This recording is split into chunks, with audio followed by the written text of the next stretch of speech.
Assalamualaikum warahmatullahi wabarakatuh. Perkenalkan, nama saya Putri Santika dengan nomor induk mahasiswa 12020224930, kelas B, semester 5. Saya dari jurusan Hukum Ekonomi Syariah, Fakultas Syariah dan Hukum, Universitas Islam Negeri Sultan Syarif Kasim Riau. Baiklah, sebelumnya saya mengucapkan terima kasih kepada Bapak Idil Waldemi, SEI, MSI, selaku dosen pembimbing pada mata kuliah Perkembangan Pemikiran Ekonomi Islam yang telah mengizinkan saya untuk mempresentasikan materi saya yang berjudul Politik Ekonomi Dinasti Saljuk. Materi pertama yaitu pengertian dinasti Saljuk. Nama dinasti Saljuk berasal dari Saljuk bin Tukak, seorang tokoh yang namanya berasal dari keturunan Turki. Berasal dari klan Turki yang lebih kecil, khususnya klan Kunuk. Kabilah ini bersama dengan dua kabilah kecil lainnya masing-masing membungkuk pada rumpun Okhus. Gabungan kabilah dalam kalimat ini awalnya tidak memiliki nama, tetapi kemudian muncullah putra Saljuk Tukak dan memanggil mereka dengan suku Saljuk. Saljuk dikenal sebagai orator dan dermawan terkenal, dan akibatnya masyarakat umum tidak menyetujuinya dan melakukannya dengan hina. Selain itu, pengadilan kerajaan Turki akan turun tangan jika Saljuk terlibat dalam aktivitas politik, karena kebutuhan untuk melenyapkannya secara hukum. Setelah Saljuk secara pribadi mengetahui kebutuhan ini, dia membawa kelompok itu ke kota Janat, di mana mereka tinggal dan berinteraksi dengan warga muslim lainnya. Dan sejak itu, Saljuk terlibat dalam perlawanan dan peperangan melawan orang-orang Turki yang kafir. Akhirnya, ia mampu menggulingkan Raja Turki dan menimbulkan pajak terhadap muslim. Dalam kajian historis, para sejarawan menyebutkan bahwa suku Saljuk memeluk agama Islam pada sekitar akhir abad keempat dengan bermazhab Sunni. Mereka mendirikan negara Islam yang dikenal sebagai Kesultanan Saljuk Agung. Hasil ini membentang dari Anatolia hingga rantau Punjab di Asia Tenggara. Selain itu, dinasti Saljuk mendukung bangsa Turki di Timur Tengah. Mereka diakui sebagai perwakilan Turki Barat di Azerbaijan, Turki, dan Turkmenistan. Pada masa pemerintahan Saljuk ini, mereka menguasai dan memerintah di Baghdad selama sekitar 93 tahun, yaitu dari tahun 429 Hijriah hingga tahun 522 Hijriah. Materi kedua yaitu kemajuan peradaban di era kekuasaan dinasti Saljuk. Yang pertama, sistem politik dan pemerintah. Saljuk merupakan organisasi yang menggunakan sistem hierarki. Sultan adalah pangkat tertinggi, kelompok Parsi, dan berbagai tentara yang berasal dari bangsa dan keturunan yang bersumber dari budak bertanggung jawab atas jatuhnya sultan. Wilayah kekuasaan Daulah Saljuk ini sangat luas. Karena itu, pemerintahnya dibagi menjadi 5 wilayah. Di antaranya yang pertama yaitu Saljuk Besar. Itu termasuk Khurasan, Rai, Jabal, Irak, Persia, dan Ahwas. Jumlah syekh yang memerintah seluruhnya 8 orang. Memerintah selama sekitar 93 tahun, dari tahun 429 sampai 522 Hijriah. Yang kedua, Saljuk Kirman, wilayah kuasa yang terletak di bawah kelompok Kawur Bek bin Daud bin Mikhail bin Saljuk, dari tahun 433 sampai 583 Hijriah. Jumlah syekh yang memerintah 12 orang. Yang ketiga, Saljuk Kurdistan dan Irak. Muqtas al-Din Mahmud adalah penguasa saat ini. Salajikah didirikan oleh Syekh 9 pada tahun 511 sampai 590 Hijriah. Yang keempat, Saljuk Suriah. Keluarga Tutus bin Alip Arsalan bin Daud bin Mikhail bin Salajikah. Jumlah syekh yang memerintah 5 orang, dari tahun 587 sampai 511 Hijriah. Yang kelima, Saljuk Rum, diprakarsi oleh keluarga Kutumuis bin Israel bin Saljuk dengan jumlah syekh seluruhnya 17 orang, dari tahun 470 sampai 700 Hijriah.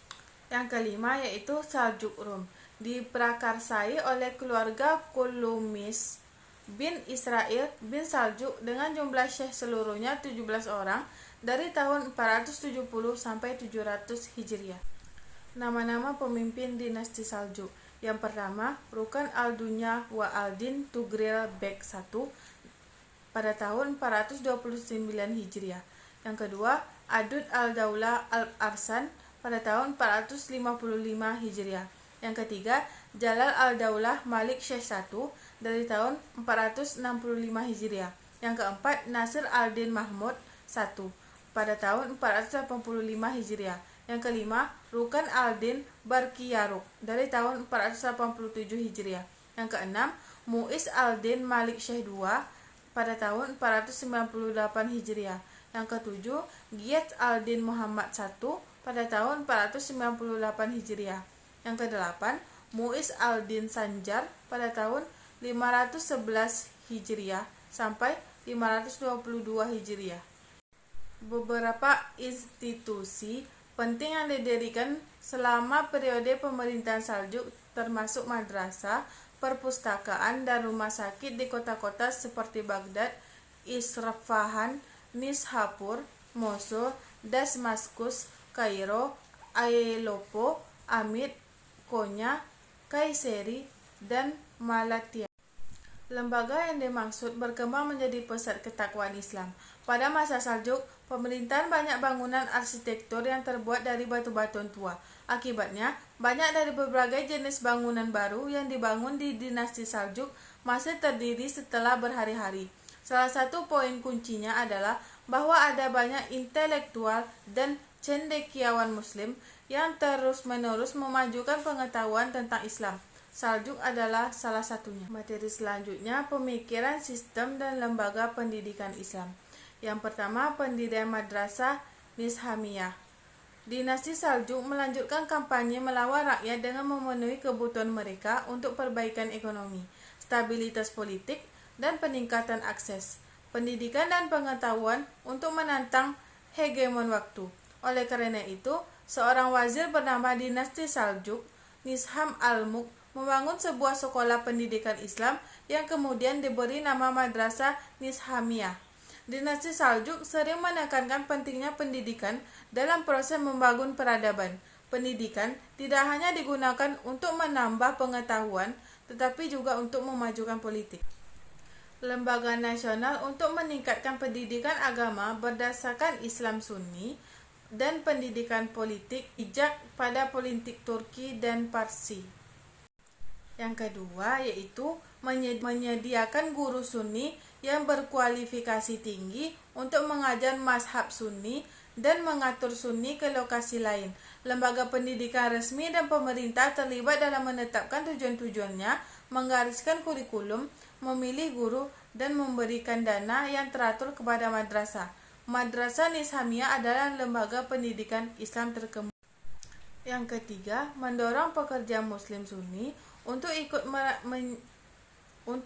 mencanangkan pemerintahan, memimpin kantor pusat organisasi, khususnya di bidang peradilan dan manajemen. Materi selanjutnya yaitu kebijakan ekonomi pada masa pemerintahan dinasti Saljuk. Ada 3 jenis perdagangan yang dilakukan oleh Saljuk yaitu lokal, internasional, dan transit. Ada beberapa sektor ekonomi yang signifikan di wilayah Saljuk yang berfungsi sebagai pusat perdagangan internasional dan kayu bulat.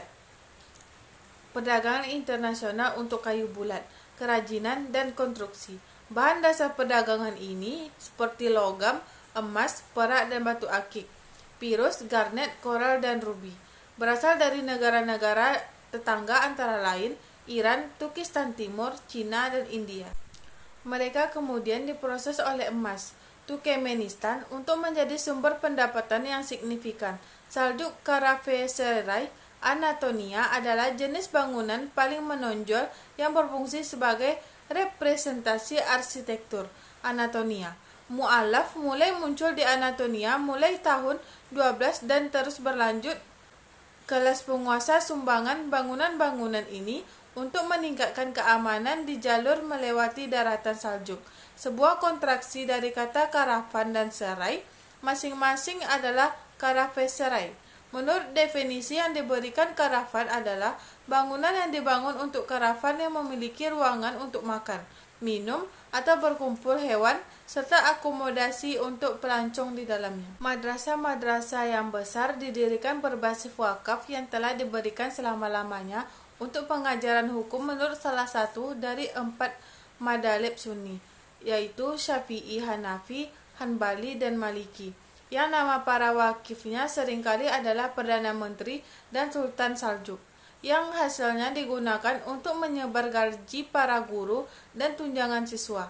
Karena itu, dapat dikatakan bahwa persepsi penguasa Saljuk tentang wakaf telah meningkat. Oleh karena itu, Dewan Wakaf mohon bantuannya untuk memfasilitasi para guru wakaf. Wakaf merupakan landasan sistem pendidikan Daulah Saljuk yang terus berkembang. Secara umum, hingga akhir ke-11, pemerintah hampir tidak sempat membicarakan pajak dengan warga perkotaan secara halal.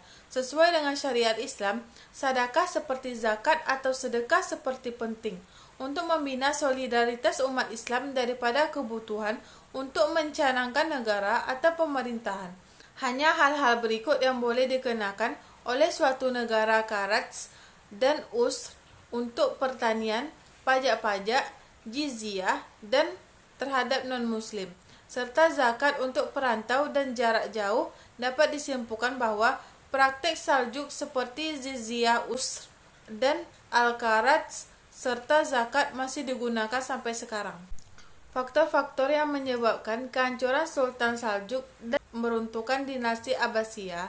Yang pertama, konflik antara penguasa Saljuk di Irak, Suriah, dan Parsi. Setelah pembunuhan Malikiyah, konflik antara dua tertua Malikiyah, Ghiyath al-Din Muhammad I dan Mu'iz al-Din Sanjar, menjadi penyebab konflik kekuasaan. Yang kedua, hancurnya kekuasaan dinasti wilayah disebabkan oleh sistem otonomi semi-dependen yang memberikan kesempatan kepada gubernur lokal untuk memindahkan ibu kotanya dari kekuasaan pusat ke negara yang lebih kecil. Wilayah-wilayah kekuasaan dibagikan kepada teman-teman Turki dan memerintah nomenklatur yang jelas. Yang ketiga, intervensi dan perebutan dominasi pengaruh para Atabek atau Panglima, putra mahkota Saljuk, dan wali asuh para pangeran. Semakin lemahnya otoritas dan pengaruh sultan adalah pengaruh mereka yang semakin besar dalam politik pemerintahan. Yang keempat, tidak ada pemimpin kuat dengan kekuasaan substansi seperti 4 sultan sebelumnya, dan tidak ada perjanjian jabat tangan antara Nizam al-Mulk dan negara-negara wazir ahli tahta. Yang kelima, ada sistem iqta yang cacat.